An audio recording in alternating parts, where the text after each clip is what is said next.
Hello. Hi.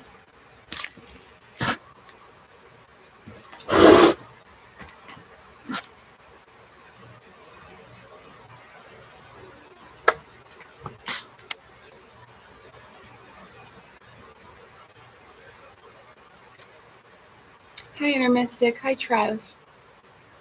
Hello, Rusty. Welcome.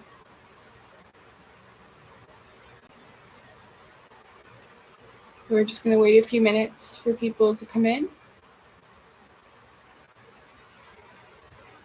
Hi, Time Watch. Happy Sunday. I'm just going to check the fans.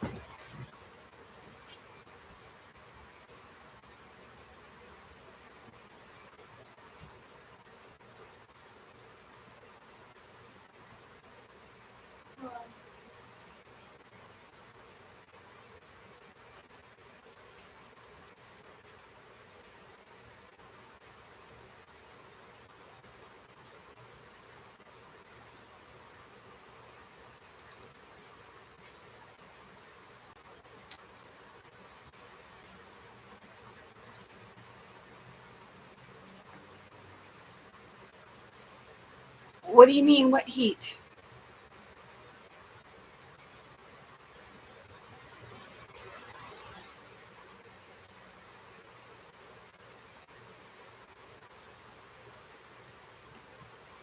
I hope you're all well and enjoyed your weekend.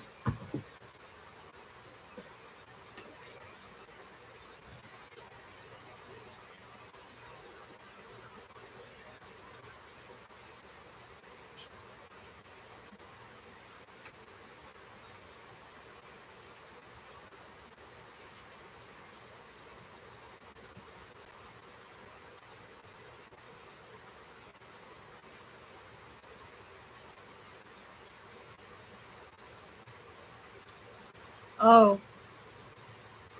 Well, now I know why they like Saturn. Old Saturn as an example of the coming into being of the cosmic body, co-working of beings from outside and from within, of soul warmth and neutral warmth, first beginnings of the later organs of the human body, the heart out of the region of Leo, the lion. I actually posted a video on this about the Bible being a holy science by Santos Benenchi this afternoon. This book is The Spiritual Hierarchies and the Physical World, Zodiac Planets and Cosmos by Rudolf Steiner. What I got it for is because there are more information about the extraterrestrials and elementals in here, of the beings from within, outside, and inside the body. So I have this book today, and I have this book, which is something similar. This is on Dream Life, Consciousness and Initiation by Rudolf Steiner. And then I have Man, the Grand Symbol of the Mysteries. Can you hear me okay and all that?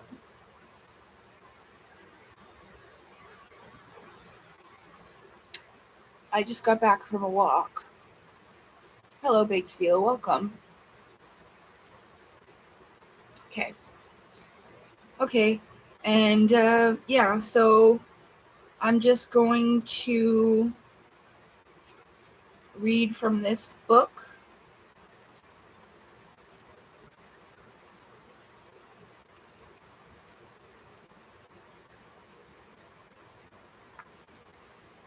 The four elements: fire and the elemental beings, the lowest realm of the hierarchies. So the elementals are the lower beings. I'm really not sure if the higher ones have even intervened at all. I don't think they're supposed to interfere with our progress. But maybe by reading all of these books, we'll figure it out. Hi, Merv! Here's Merv! Hi, Merv! Hi! Hi, Merv! Hi. Hi, my girl. Marv's doing good. Marv's doing good. She didn't break her neck and her throat got better. So, the knowledge. Hi, John. The knowledge that formed the basis of teachings proclaimed by the holy Rahish during the first post-Atlantean period was founded entirely upon the the spiritual sources of existence. From the beginning of the post-Atlantean age or epoch, that's why I told you Atlantis is not a place, it's an age, and I always knew that ever before I found these books. Was founded, from the beginning of the post-Atlantean epoch, the most important aspect of this teaching or mode of investigation was that it penetrated deeply into the natural processes and discovered the active spiritual principles underlying them.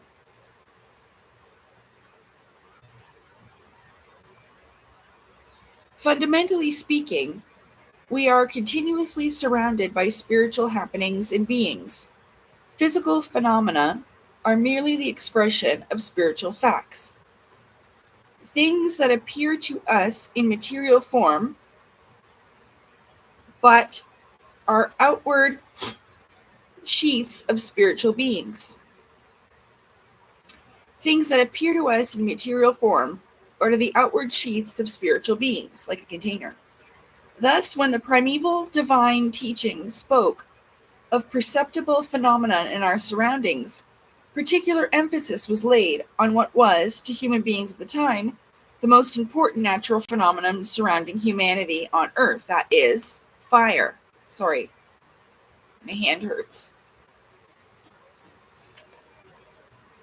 Ancient spiritual science regarded the phenomenon of fire as the most important expression in nature. Spiritual research into fire comprised the central focus of all explanations of what occurred on Earth. Hi, Domi.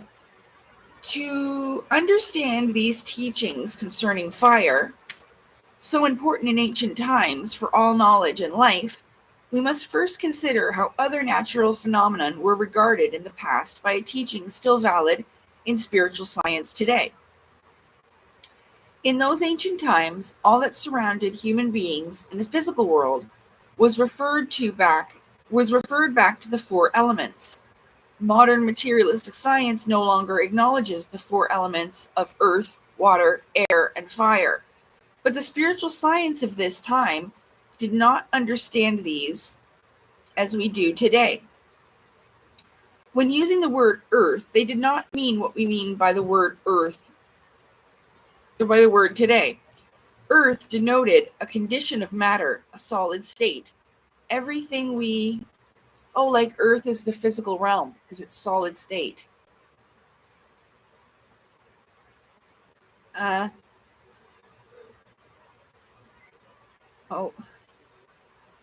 Everything we refer to as solid called Earth in the ancient spiritual science. It did not matter whether it was a solid lump of arable soil, a crystal, a piece of land, or a piece of gold. Everything of a solid nature was termed Earth. Everything fluid, not only water as we know it, was referred to as watery or water. Iron, for example, when melted by fire so that it became fluid, would be termed water. By spiritual science, all metals in the fluid state were called water, while what we call gaseous was termed air, regardless of the particular gas to which it applied, whether oxygen, hydrogen, or some other gas. Fire was considered the fourth element. Those of you familiar with elementary physics will recall that modern science does not regard fire as compatible with earth, water, or air. According to modern physics, fire is regarded merely as a condition of movement. For spiritual science, however, warmth or fire has an even finer substantiality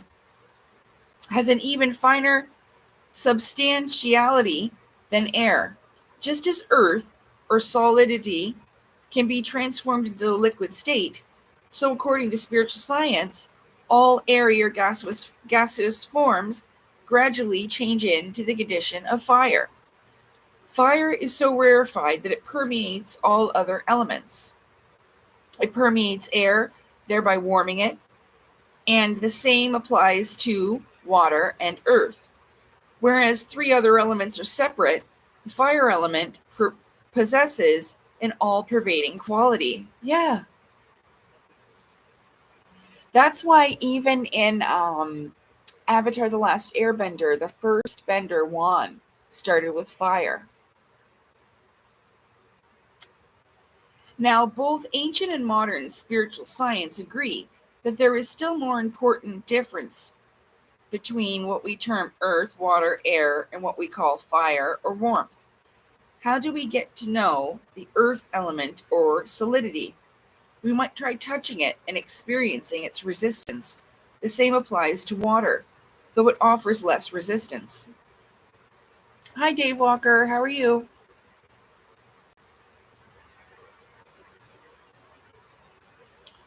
The same applies to water, though less offers resistance.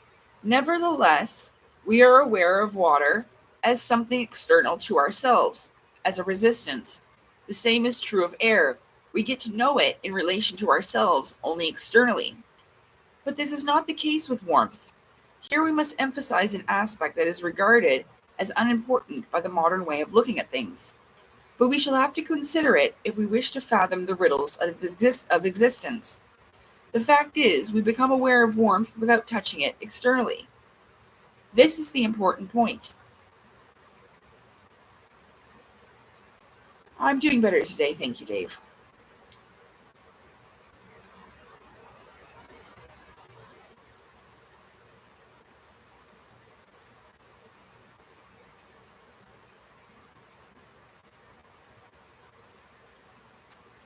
Of course, we can become aware of warmth by touching an object that has been heated, in which case we become aware of it the same way we do the other elements, but we also feel warmth within our own organism.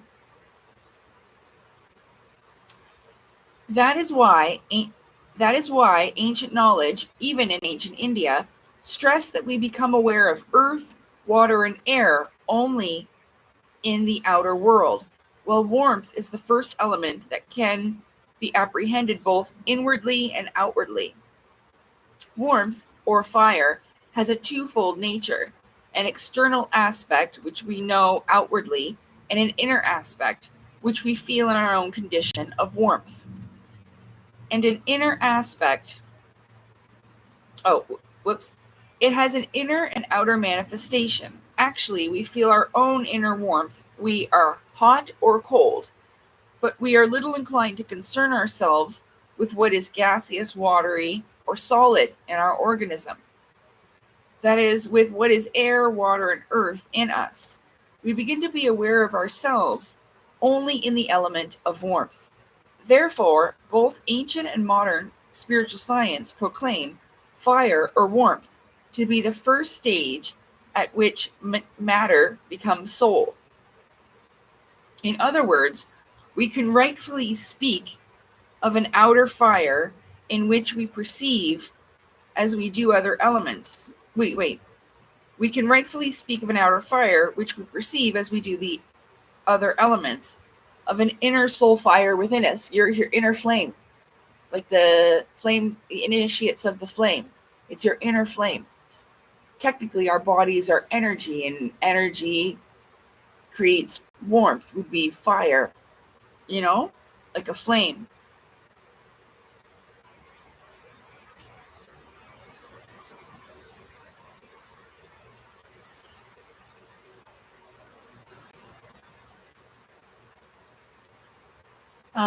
Sorry.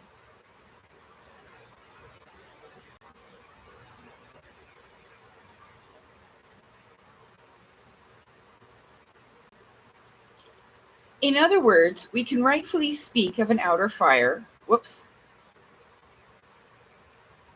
of an inner soul fire within us. For spiritual science, Fire has always built a bridge between the outer material world and the inner soul world that can be perceived only inwardly. It was central to all observation of nature, the gateway through which we can penetrate from the outer to the inner. Fire, or warmth, is truly like a door. Standing before it, we can observe it from the outside. We can open it. We can behold it from within. This is how fire is to be understood in the context of natural phenomenon. Outwardly, we touch a physical object and encounter fire in the same way as the other three elements stream toward us. But we perceive the experience warmth as something that belongs to us. With fire, we stand in the doorway and enter into the element of soul. This is what spiritual science proclaims about fire. In fire, we see something that plays between the elements of soul and matter. Let us consider an elementary lesson from the first human wisdom. In ancient times, a teacher of this wisdom would ask that one observe an object being consumed by fire. Then, the teacher would point out that two things could be seen. In those days, one was called smoke, which still applies today, and the other was called light. Both of these natural phenomena, one on one hand light, and on the other hand smoke, occur when an object is consumed by fire. A spiritual scientist saw fire as placed between light and smoke. And the teacher would say that out of the flames were born both light and smoke. Welcome, Vinny. Hello.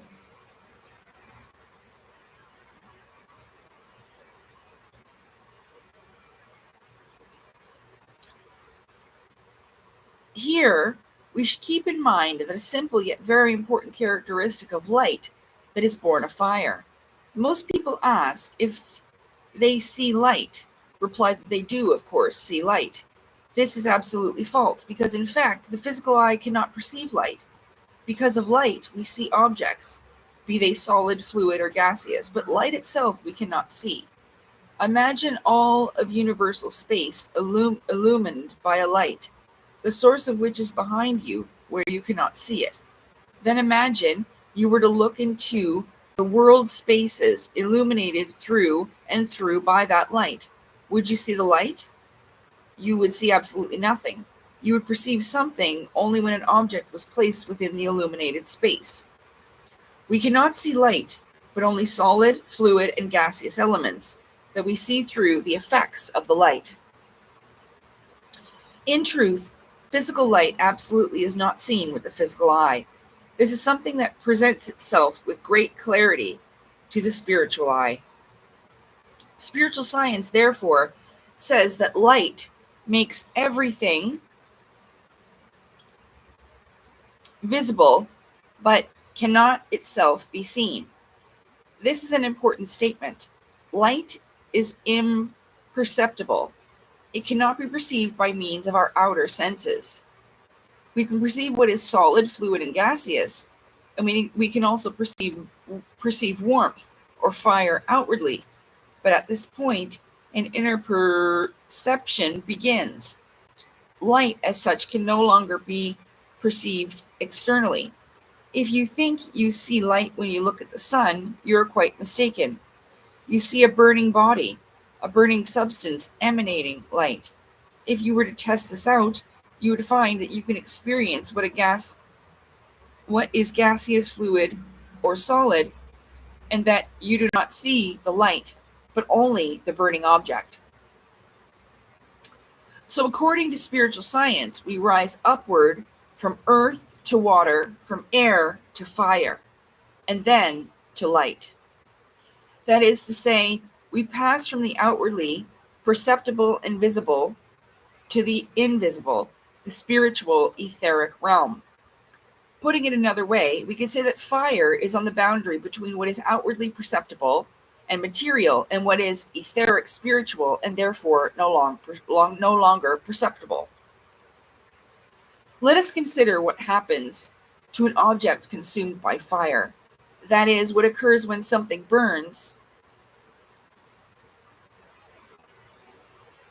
I lost my spot.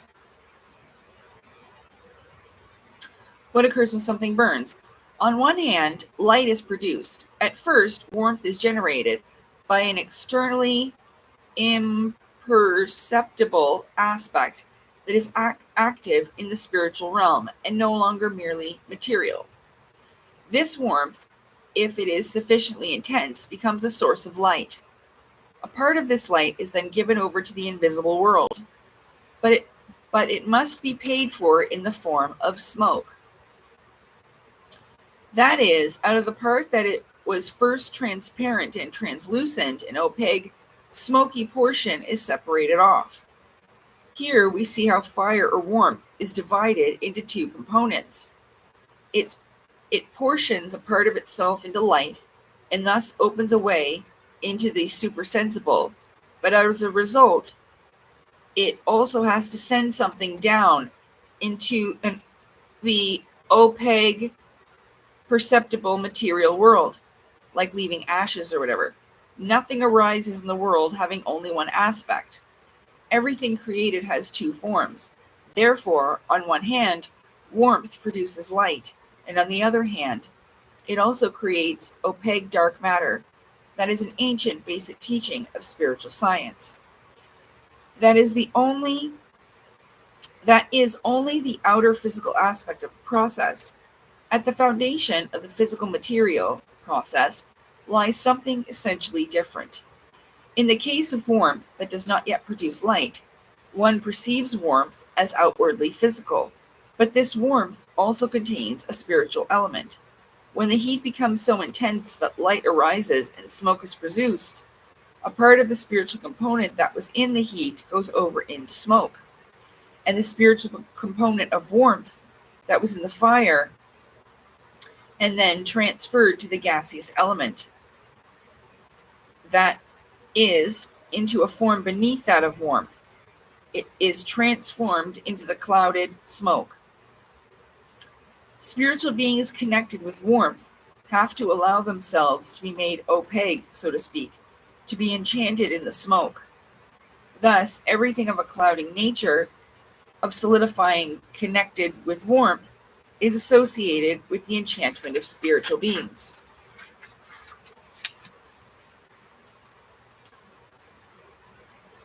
Hi, Scott. Hi, Drumans. Welcome.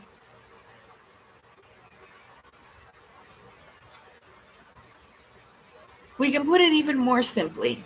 Let us imagine that air is made liquid, a process that can be achieved today. Now, air is merely solidified warmth, densified warmth, as a result of smoke that has been formed, whether it be vapor or whatever. The spiritual part, which should ordinarily be in the fire, has been enchanted into smoke. Spiritual beings, which may also called elemental beings, are enchanted in the air. And when air is transformed into the liquid state, they are even more deeply enchanted in a yet lower form of existence. That is why spiritual science sees in all physically perceptible things an element that has proceeded out of an original condition of fire or warmth.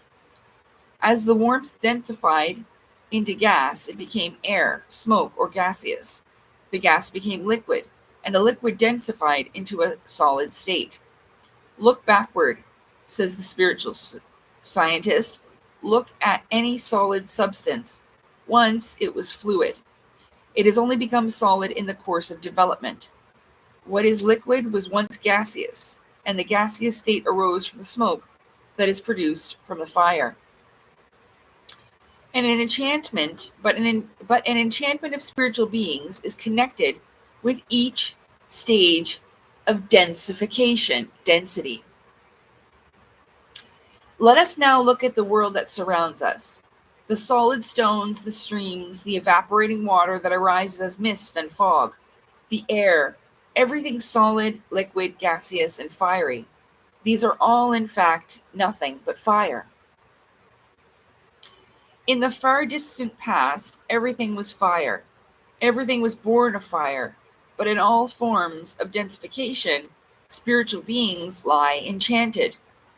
How are the spiritual divine beings that surround us able to produce solid matter as it exists on our planet?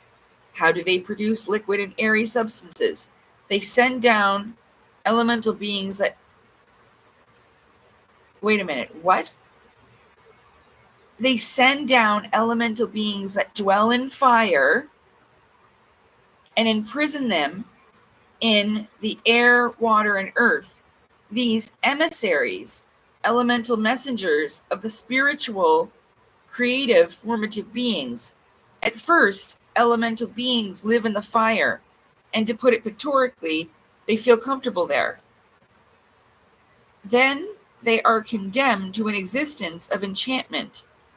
We can say as we look around us, the beings we have to thank for everything surrounding us had to descend from the fire element are enchanted within the things of this world. But can human beings help these elemental beings in one way or another? That is the great question asked by the holy Rahish. Can we release them? Yes, we can. For human actions on earth are nothing but the external expression of spiritual process. Everything we do here is also important for the spiritual world. Consider the following.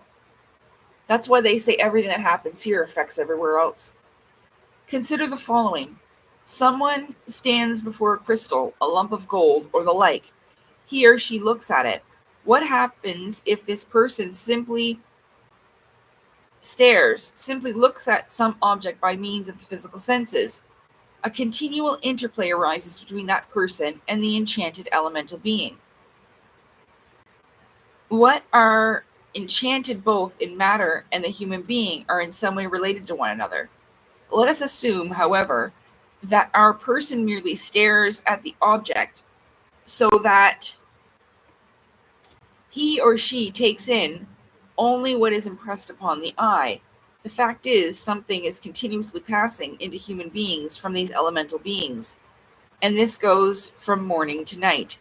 As we look into the world, hosts of elementals who were or are continually being enchanted in the process of densification continually enter into us from our surroundings.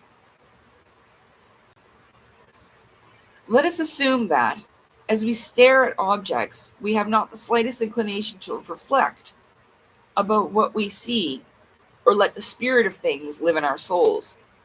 We take the easy road.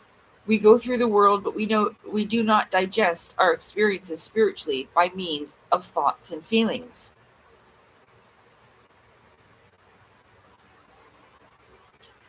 We remain mere spectators of the physical material world. In that case, the elemental beings enter into us and remain there. They have gained nothing in the world process and have merely transferred their seat from the outer world into us.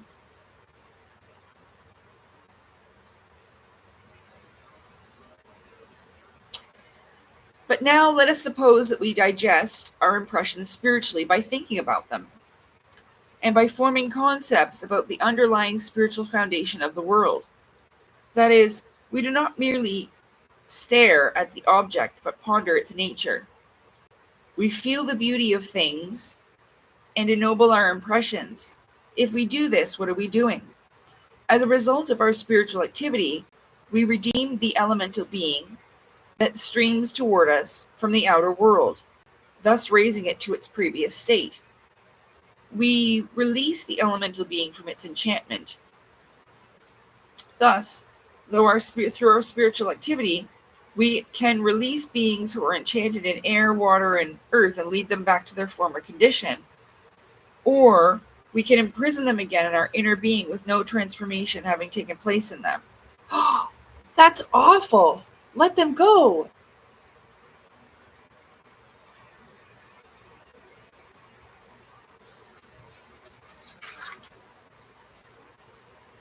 Throughout earthly life, elemental beings stream into human beings. To the extent that a person merely stares at the things that hold elemental beings, trees, flowers, stuff, water, bodies of water,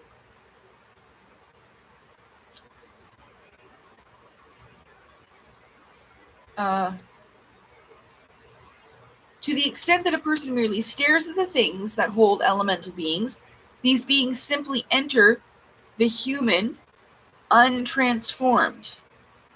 To the extent that a person tries to work on things in the outer world through ideas, concept, and feelings of beauty, that person redeems and frees these spiritual elemental beings. What happens to the elemental beings who have entered humans? To begin with, they inhabit us. Even those who have been released dwell in us until they die. When we go through the gate of death, and a distinction is made between those elemental beings who merely entered into us but have not been led back to the higher elements, and those who have been guided through our activity back to their early condition. Those who have not been transformed have gained nothing by wandering from the outer world into the human world, but the others who were transformed through human activity were able to return to their original sphere after the human being's death. Original sphere.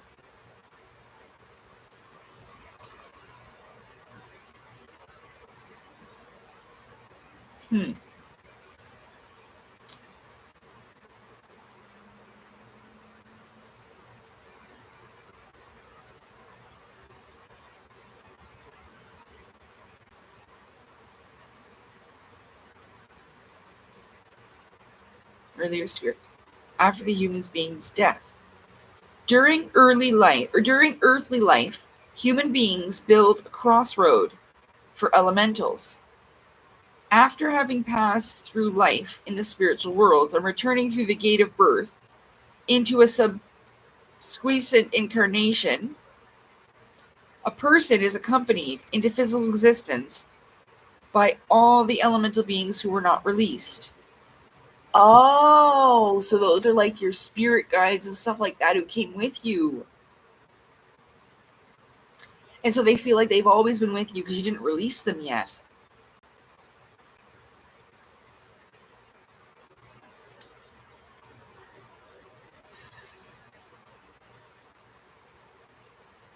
Crossroad. After having passed through life in the spiritual worlds and returning to the gate of birth, a person is accompanied into physical existence by all the elemental beings who were not released. Those who have been released no longer accompany the person, but return to their original element. So the more of these beings you have, the more of them you haven't released. Oh, so I'm such a bad person, aren't I? That's what everybody made it seem. You're so terrible, you do this, and whatever.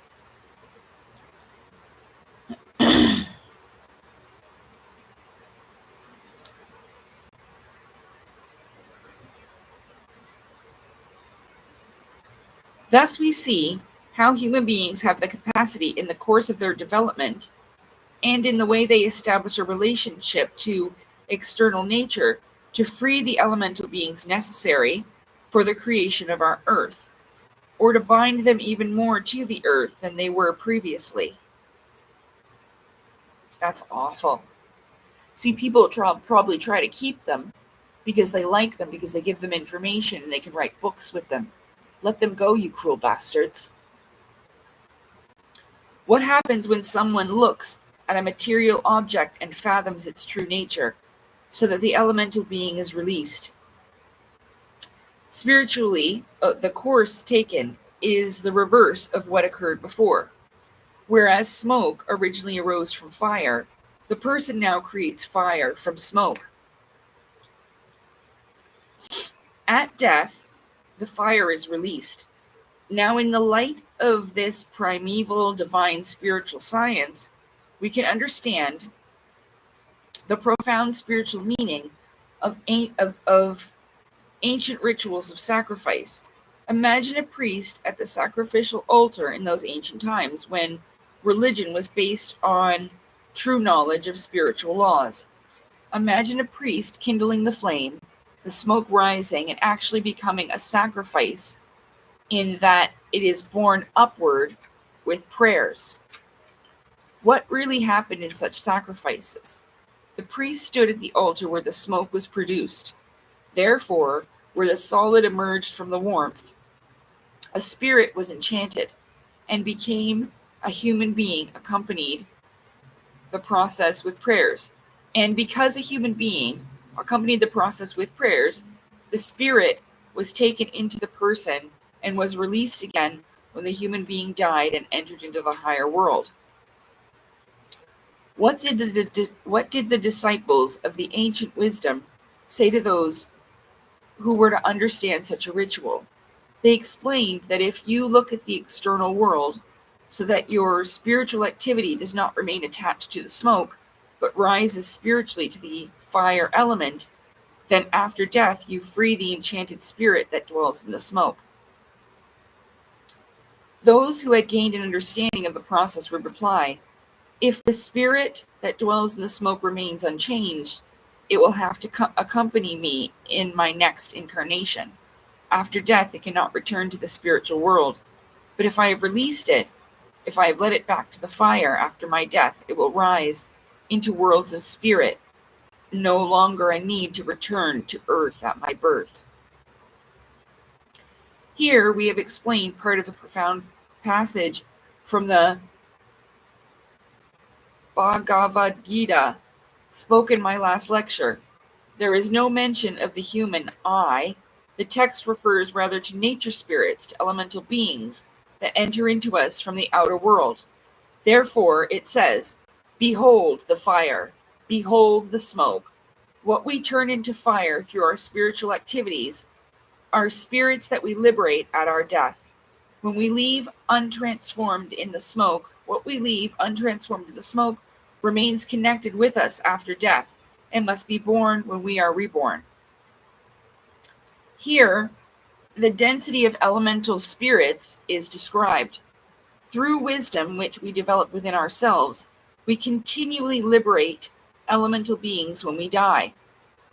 But through lack of wisdom, through materialistic attachment to the world of the senses, we bind elemental spirits to us and force them into this world to be reborn with us over and over again. These elemental beings are not connected only with fire. They are emissaries of higher divine spiritual beings and are involved in everything occurring in the external perceptible world. The interplay of forces that bring about day and night, for example, could not have arisen unless hosts of elemental beings had been active in rotating the planets in the universe in the appropriate manner. Everything that happens is affected by hosts of lower and higher beings of the spiritual hierarchies. We have been speaking of the lowest order of messengers. Such elemental beings live in the processes that transform night into day and day into night. Thus is why we see them during the witching hour of 3 a.m., because it is the in-between. That's why you see UFOs at that time that's why I saw my UFO between 2 and 3. Yeah.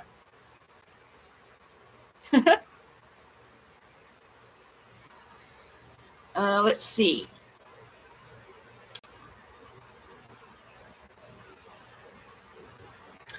Such elemental beings live in the processes that transform night into day and day into night. Again, we are closely connected with these beings of the elemental world, whose function it is to bring about day and night. When one is apathetic and lazy and lets oneself go, the human being affects those elemental beings quite differently than one does when one is creative, active, diligent, and productive. When a person is lazy, he or she becomes united with certain kinds of elemental beings, and this also happens when he or she is active, but in the most peculiar way. The elemental beings of the second class, whose lives unfold during the day, and who, so to speak, tumble through the day, are in their higher element. But just as fire elementals of the first class are bound to air, water, and earth, So are certain elementals bound to darkness. Doesn't mean that they're evil, they're just bound to darkness or nighttime. Day could not be separated from night unless elementals were imprisoned in night. Like that's what they say, the creepy crawlers come out at night. Human beings can enjoy daylight thanks to divine spiritual beings who have driven forth elementals and have chained them to the night. These elementals continually flow into the person who is lazy, but they are left as they are. Through one's idleness, one leaves unchanged those elemental beings who are chained to darkness and night. The elemental beings who enter into us when we are active and industrious are led back into the day. We thus continually release elementals of the second class. Throughout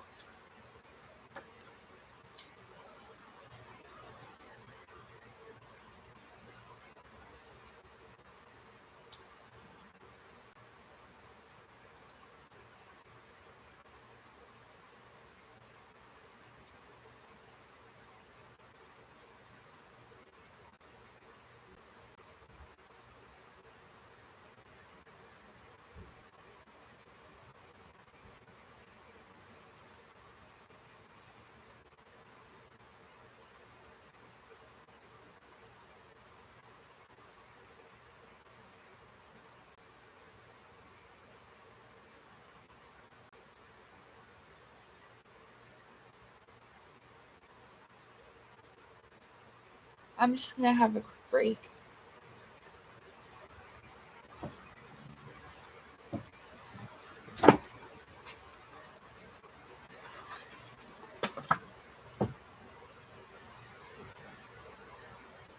Well, you probably can hurt people with your mind. And something has definitely been trying to stop me and hold me back for a very long time. Hello, Shadow Files. Yeah, well, I think most of it is just people trying to kill me. I don't think they're trying to help me whatsoever.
Anyway,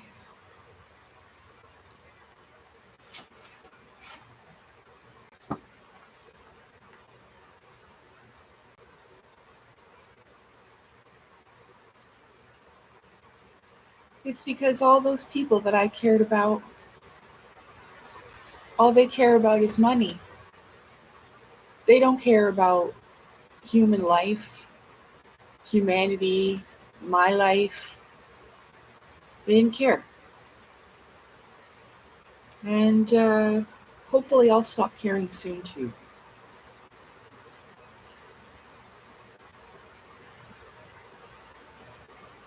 And be finally out of here.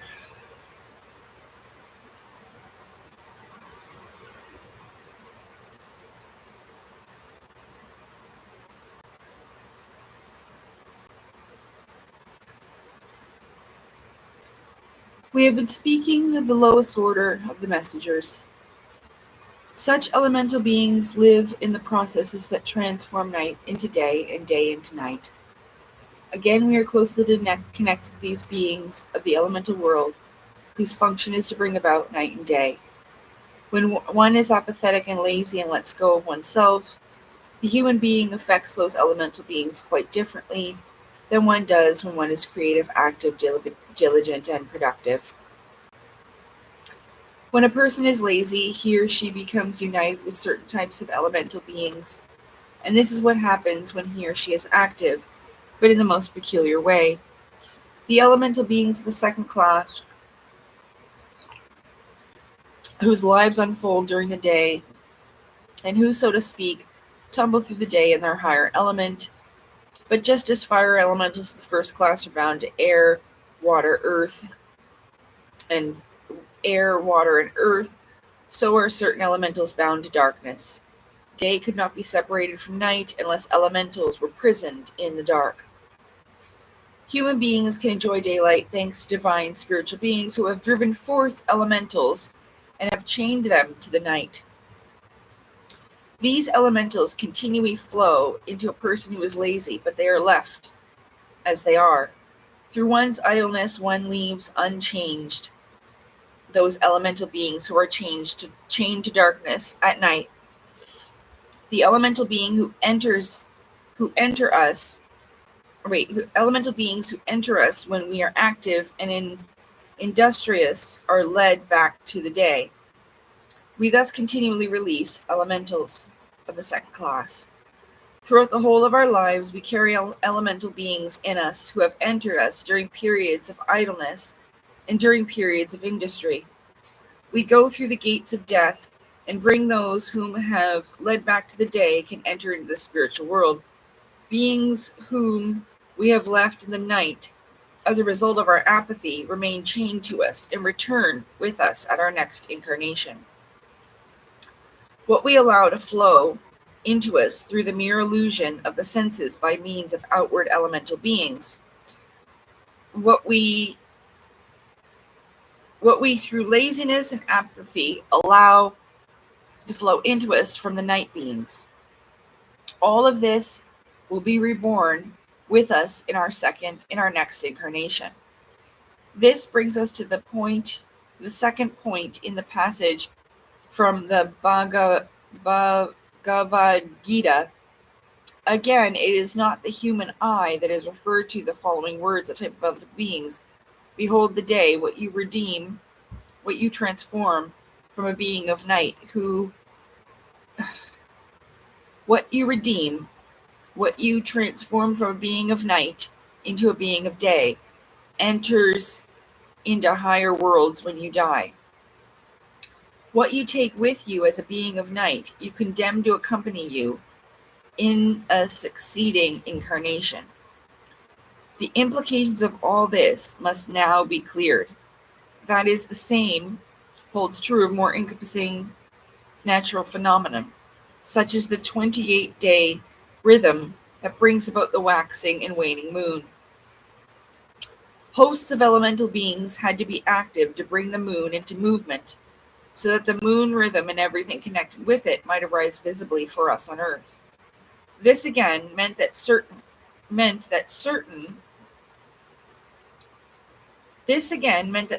of those elementals had to be enchanted, condemned, and imprisoned by higher beings. Supersensible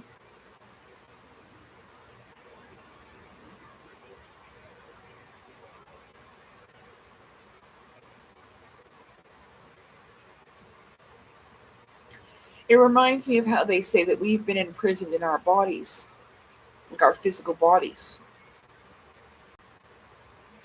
And that they say, like the Anunnaki or whatever did that to us by putting us in these bodies, like a prison. Supersensible cognition always notices that during the time of the waxing moon, spiritual beings of a lower realm rise into a higher. But then, for order to prevail, other spiritual elemental beings must then be enchanted into lower realms. These elementals of a third kind are also connected with humanity. Human beings who are bright and cheerful, or satisfied with life and have a cheerful disposition because of their understanding of the world, are continually liberating beings who are chained because of the waning moon. These beings enter into such people, but are continually released because of their serene soul disposition, inner contentment, and harmonious view of life.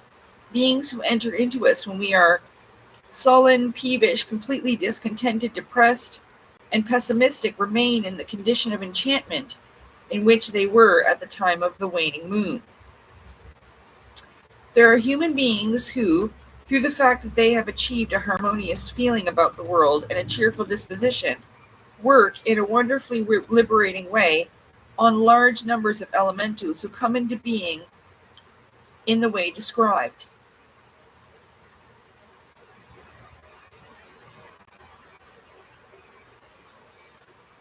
So these are where the characters come from Claudio Nocelli and Elena Danaan, for example.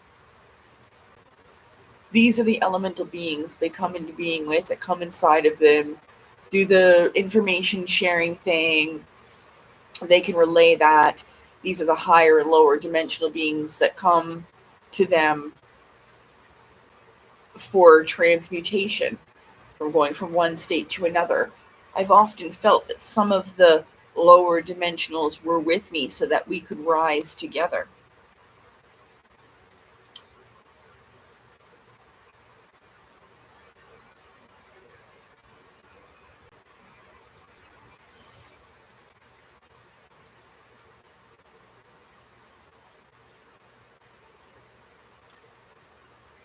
The human being, through a harmonious perception of the world, through inner contentment with the world, free spiritual elemental beings, through moral senses, ill humor, and discontentment, a person imprisons elemental beings who would be freed through serenity. Thus, we see that one's mood is not only of significance for oneself, but a cheerful or morose attitude can bring about forces of liberation or of imprisonment that stream out from one's being. The effects of a person's moods stream out in all directions into the spiritual world. Here we have the third point in the important teaching of the Bhagavad Gita. Behold the one who through mood of soul releases releases during the time of the waxing moon spirits which, when the person passes through the gateway of death, then return to the higher worlds. If through ill humor and hypochondria a person leaves the spirits that had to be called into oneself for the order of the moon to be fulfilled, then these spirits remain bound to that person and must be born with him or her when the person enters a new existence. Thus, we have a third kind of elemental spirit, which either are freed at the time of a person's death and return to their homeland, or which must enter this world again with the human being. There is, finally, the fourth kind of elemental being. These activate the course of the sun. Like The Fourth Kind. Remember that movie?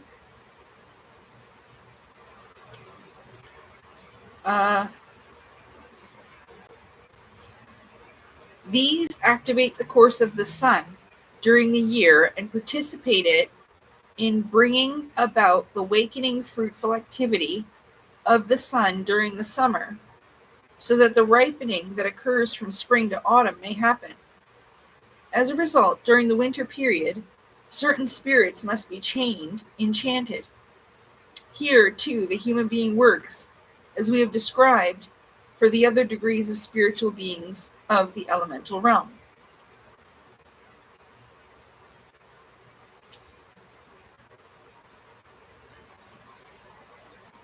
Well, yeah, sort of thought forms and emotions. Like air is often of the intellect, as water is of the emotion.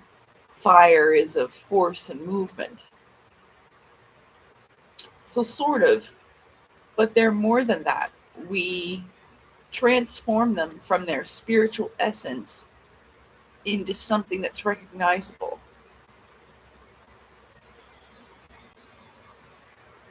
They cannot be reckoned by humans only through recognized. I don't know what you mean. Oh, the film Mothman, he got messages from an entity about future events. Yeah.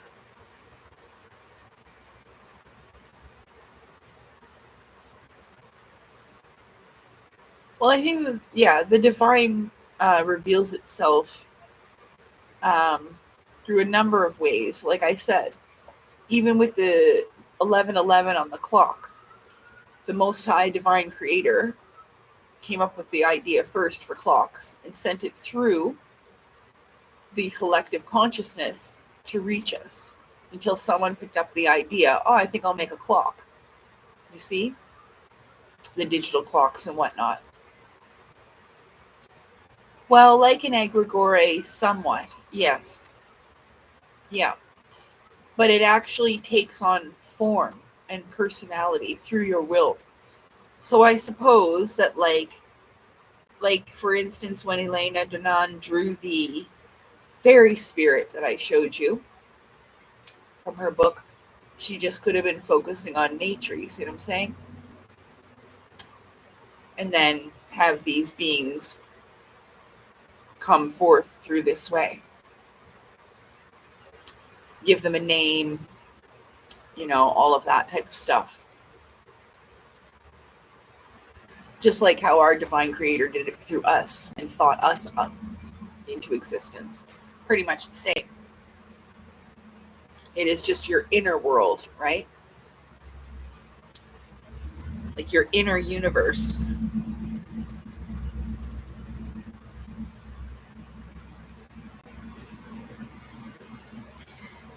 Consider a person who says at the approach of winter, the nights are growing longer, the days shorter. We are approaching a time of year when the sun withdraws its ripening forces from the earth.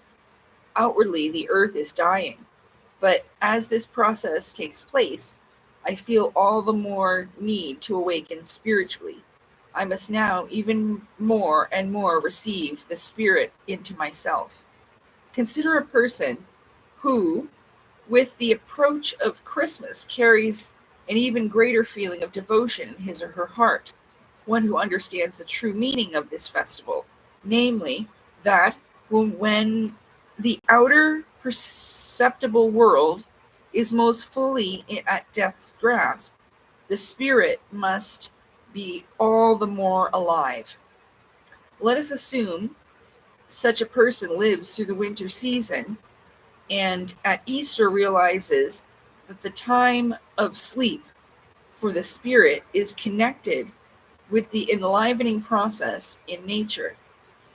He or she then experiences the Easter festival with understanding. Such a person does not merely possess an external religiosity, but a religious understanding of the process in nature and of the spirit that dwells in nature. By means of this kind of devotion, such a person is able to liberate elementals of the fourth class that continually stream in and out of the human being and are connected with the course of the sun. A person not endowed with this kind of devotion, one who denies or does not perceive the spirit and is caught up by our materialistic chaos, is entered by elementals of the fourth class who stream into the person remaining as they are. At one's death, these elementals are either released or chained, so that they must reappear in the world at one's rebirth. Those who connect themselves to the winter spirits without transforming them into summer spirits, that is, without redeeming them through their spiritual activity, condemn them to be reborn with them. If the opposite is the case, the winter spirits will not have to return with them. Behold the fire and smoke. If you connect yourself with the outer world, that your soul's spiritual activity is akin to the process that brings about fire and smoke. If you spiritualize the things around you, your knowledge and your feeling, then you assist spiritual elemental beings to ascend again. If you connect yourself with the smoke, you condemn them to rebirth. If you connect yourself with the day, you liberate the corresponding spirits of the day. Behold the light, behold the day, the waxing moon, the summer season of the year. If you are active in such a way that elementals are led back to the light, the day, the waxing moon, and the summer season of the year, you free those elemental beings who you need so much. At your death, they rise into the spiritual world. If you connect yourself to the night through apathy, to the spirits of the waning moon because of your ill humor, and to the spirits who are chained in winter through godlessness or lack of spirituality, then you condemn elemental beings to reincarnate with you. Now we begin to understand what is really meant by this passage in the Bhagavad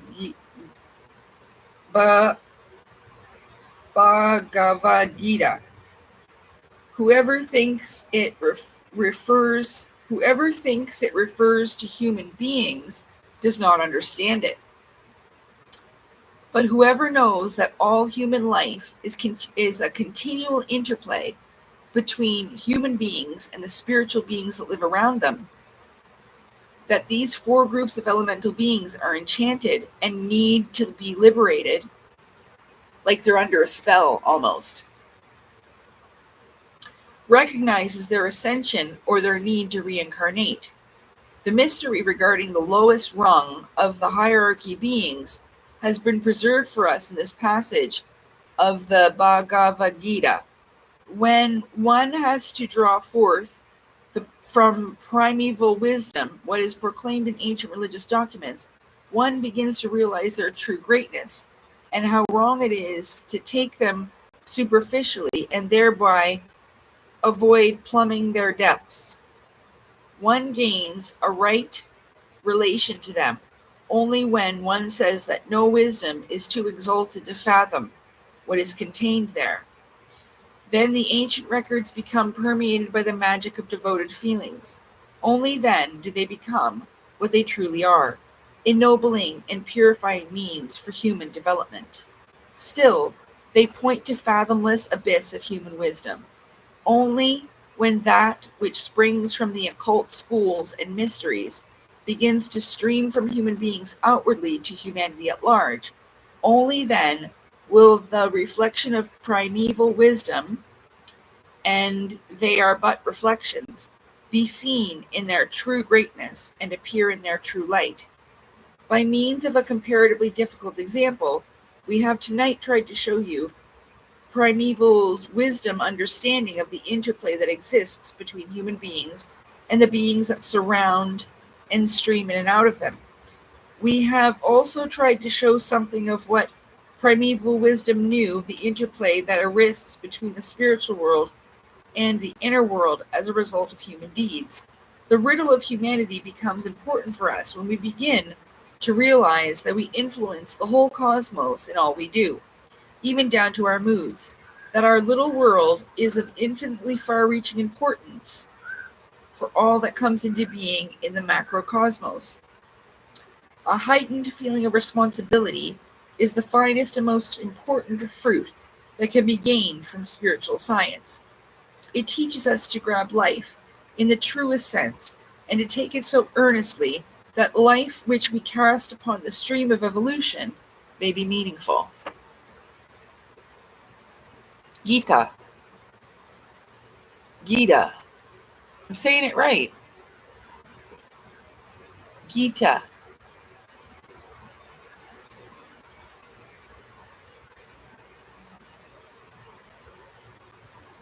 Yeah, Tulpas, a thought form, bringing it into existence. That's why when we fear something the most, it comes true because of the power of fear. Yeah, like when I thought the Asura was a demon, it definitely started to turn pretty dark and scary. Scott says Easter is a great time to build a strong. Oh, yeah, the Burning Man symbol. Um, yeah, the birth of spring and new life. Yeah, it's a good example of the Burning Man symbol would be a fire ritual.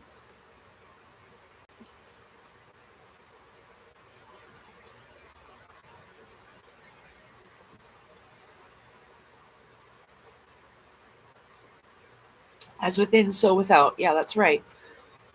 So I don't know how many of you read it, but under my interview, I had posted something, and it's too bad that I didn't say that in the interview itself, but I was kind of nervous for my first time.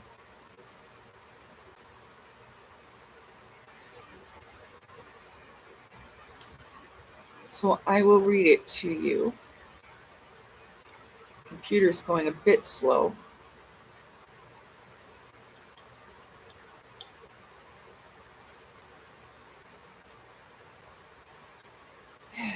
It says,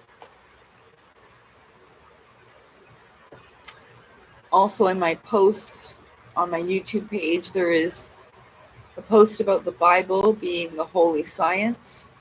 That's a really good post to check out. And under my interview, I wrote this little thing. I said, "Hello everyone, this is Lacey Forbes of Last Minute Lacey. I hope you enjoyed the interview and thank you for watching. Thank you for doing this interview with me, Caleb. I'd like to add to our talk and say that we have a whole other life with our spiritual life, and it actually connects to our sleep and dream time, where our spirits freely travel to other places. Everyone does this whether they realize it or not, sometimes known as spirit body, etheric body, elemental body travel. We have our physical life when we are awake and spiritual life when we are asleep. This is where a lot of the talk from the secret space programs comes from. Spirit body travel. Everything reflects from inner to outer, micro to macro. This is why in Egypt, in Giza, there are 3 large pyramids in Giza and 3 small ones. It's expressing the fact in nature and in life. The large ones are the macro, and the small ones are the micro.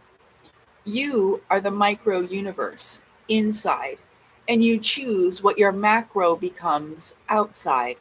This is what it means to say you create your reality. It is indeed a universe, as within, so without. I have some links to help explain how my eyes were opened to the ancient reality of UFO and aliens. This is an example from the Vedas, the exact links from which I learned it from to come to understand things as I do. This is where the seven realms going up and seven realms going down comes from, although it can be found in many ancient cultures around the world. Uh, okay, so I couldn't figure out the number in the interview. I screwed up my math. And, you know, regardless of the number, because I apologize for my terrible math skills, as it could be infinite anyway, there are other realms, spaces between spaces of the unseen world. And this is where I believe UFO and aliens comes from. They may come from other star systems. I won't say it's not possible. But mostly I feel they come from other realms and dimensions in our unseen, non-physical reality of space. Underneath this post, I have about four or five links. Hold on. 5 links, and they are what the Vedas say about extraterrestrial life, the mysterious universe of the Vedas, one, uh, and then upper planets and celestial beings, understanding the Vedic universe, 2. That's episode 2. And then episode 3 is the lower planets, and episode 4 is higher and lower realms of the Vedic universe, devas and asuras. So basically, angels and demons. Except Deva is the angel, Asura is the lower dimensional. We don't like the D word here. And as you learn in the Chinese culture and their ancient history that connects with it, that not all demons are bad. Just like they say with the Jinn. Some people like to debate this because they obviously need an enemy to defeat at all times and at all cost. Uh, but the fact remains that this is true. And it's just so that, most religions have condensed it into two things of categories and left it at that. As whereas Islam just puts the entire unseen realm into one category. So angels are angels, but then the rest are jinn. So that's kind of how that works. So you can check that out on my post sections.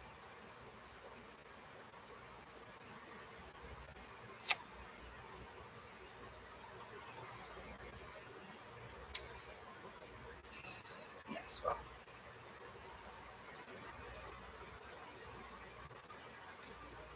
I am going to try to get my content out there, but I'm the only one that's sharing it. So I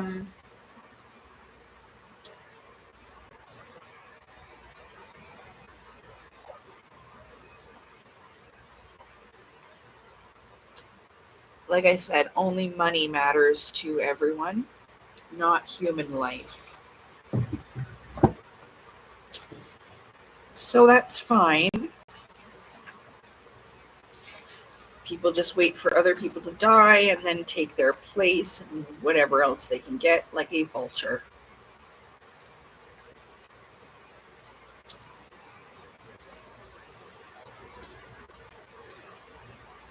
It's all right. Keep your books and your money. That's fine.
Well, I don't think there's anything in this one that applies.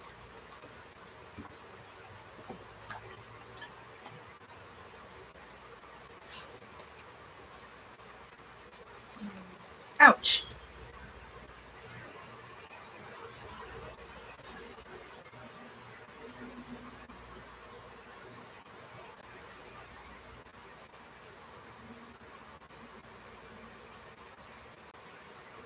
Well, I think it would be in here.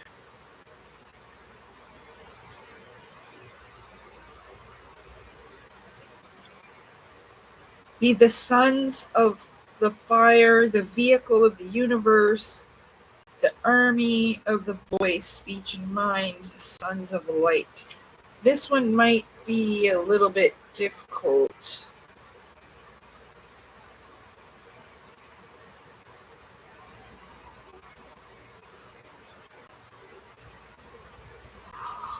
Oh! Is that what the 7 is? I was always told you're one of the 7, whatever that fucking means. Learn what we, who have descended from the primordial 7, we who are born from the primordial flame, have learned from our fathers.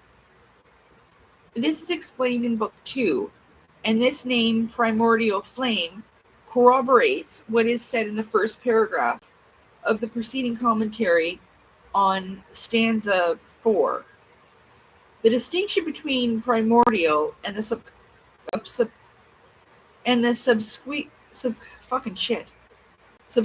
7 builders is this: the former are the ray and direct emanation of the first sacred 4.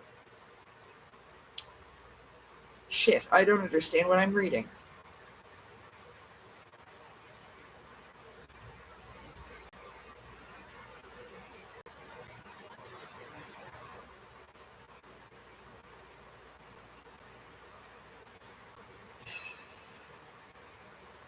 That is the eternally self-existent one. Eternal in essence, note, while not in manifestation, and distinct from the universal one. Latent during Perleon, active during the Meta, proceeded from father, mother, spirit Heil, or Elis. Where is, oh.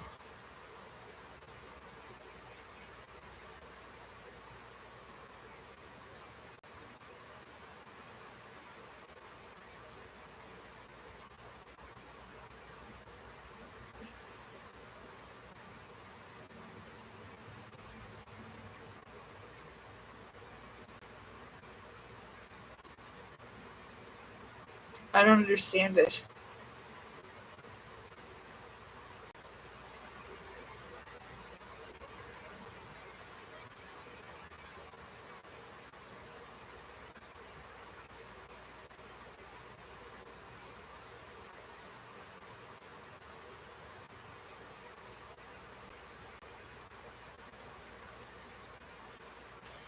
Yeah, this book's written weird, and I don't know.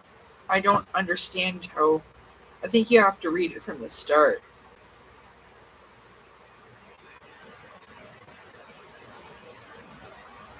The yeah.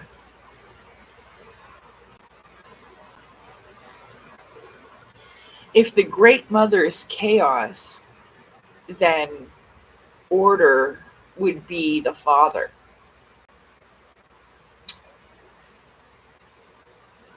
The chaos is like first there was darkness and then there was light. It's often represented in different cultures. Like if you know the story of Kali Ma and Shiva, Kali Ma was created as a defensive weapon. She got out of control. The gods didn't know what to do with her. She was killing everyone. So then Shiva was like, I know what to do. And goes down and lays down, and, she ends up almost stepping on him, which ends her, or she does put one foot, I forget. And then, anyway, she sticks her tongue out as a symbol of like surrender, and almost like that she's made a mistake. Like, That's what it is. It's like an admittance of kind of a wrongdoing, I suppose.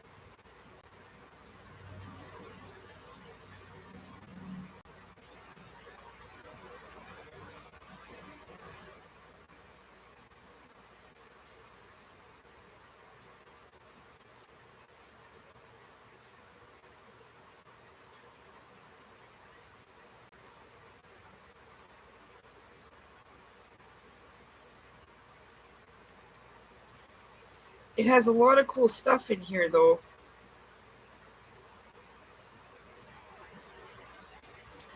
This one is The Secret Doctrine by H.P. Blavatsky, but it's advanced and I can hardly understand what it says.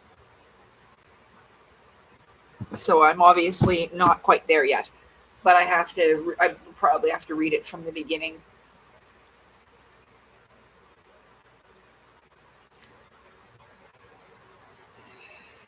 So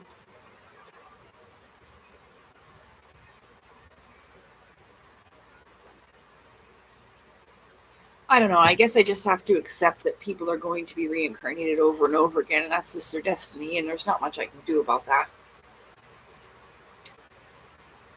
So, you're welcome.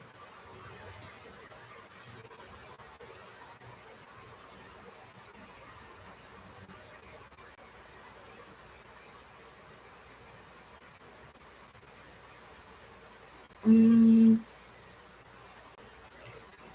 hello, CC. You're welcome, Inner Mystic. Well, I don't have anything really to talk about. No, I haven't had any.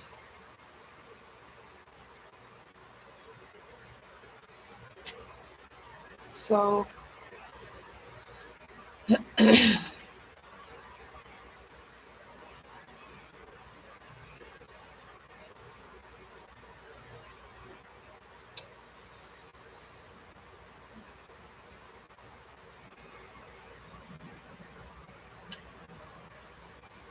yeah.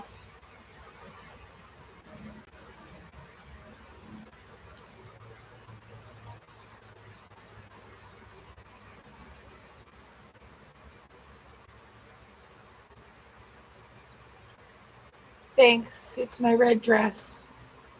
I wore it for my interview. I wore it for my interview, but you can't really see it because the sleeves sit down like this. They're not supposed to go up like that. They're supposed to sit down like this. And it's supposed to look like a straight line. When you go like that. Yeah. And so the little bell sleeves. See, little bell sleeves. So yeah, this was in my interview, but you can't really see it because it's so low, and I didn't have the camera down.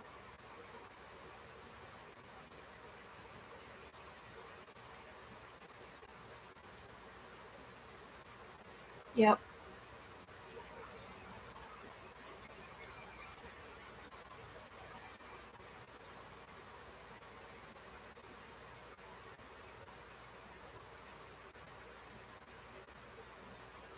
Yep.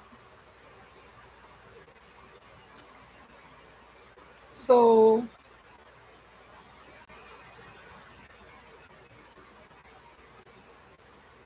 I had an interview done. I posted it a couple days ago, my first interview. It's in the posts part. I said a while ago that I had an interview done and that it would be out on June 6th, and it was.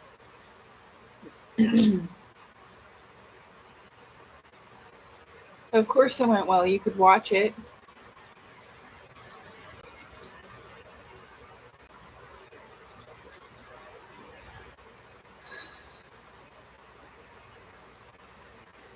I really tried to find others who were into these topics, but I couldn't. And I tried sharing the information, and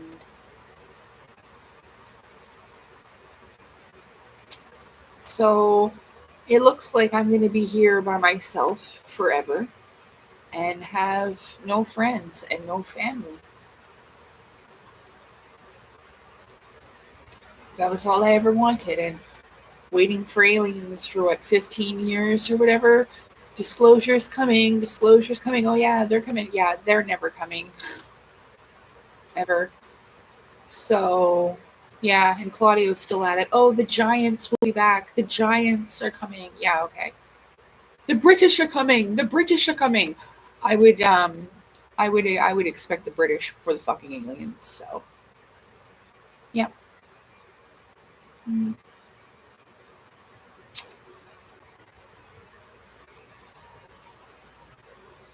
Well, you know, sorry.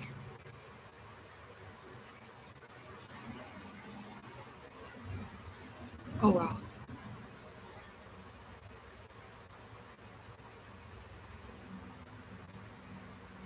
I don't care about selling books, and I don't care about telling stories, and if that's what this world is, then I don't care.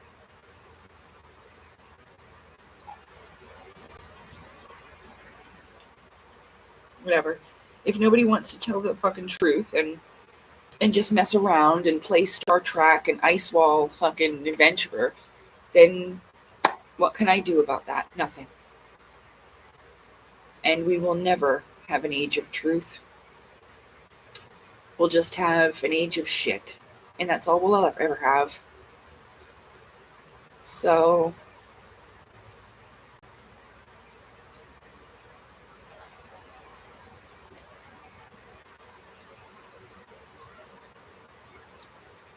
yeah.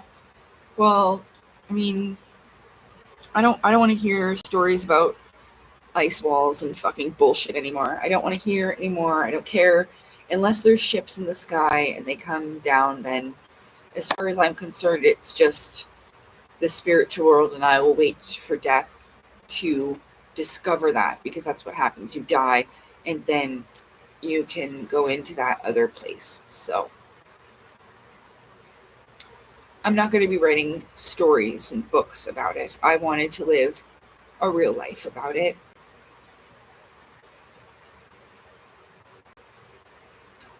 And it doesn't matter bringing it into the end, whatever. I just don't give a shit anymore. So no, that's the whole problem. You should only believe what you can see. That's the problem. That's the problem. So I don't know. I would suggest you all to study and actually do something, or you'll just be back here again and again and again and again and again and again and again and again to go to work and pay your fucking bills and everything else that you hate doing here. They'll just bring you back. They'll reset it, and you'll have to go back to the days where you're going to build your house with hammer and nails and go plant your garden. So there's nothing I can do about that. And I've given all I can. I've given everybody everything that they need. If there is a calling, then I've done everything I can to help you. And if you choose not to help yourself, then I am giving up that guilt. It's not my problem. It's not my job to save you. And I can't be bothered to do it anymore. So if you don't want to study and learn these things on your own, I'm just going to come online sometimes and read whatever I want and do whatever I want. But I just don't care anymore. So listen, T1, I don't know what you're even doing here, because you haven't been paying attention to anything on this channel at all, and you haven't learned anything. So I'm going to go now, everybody, because I don't feel like hanging out anymore. But I do wish you well, and good luck with everything. Take care. Bye-bye.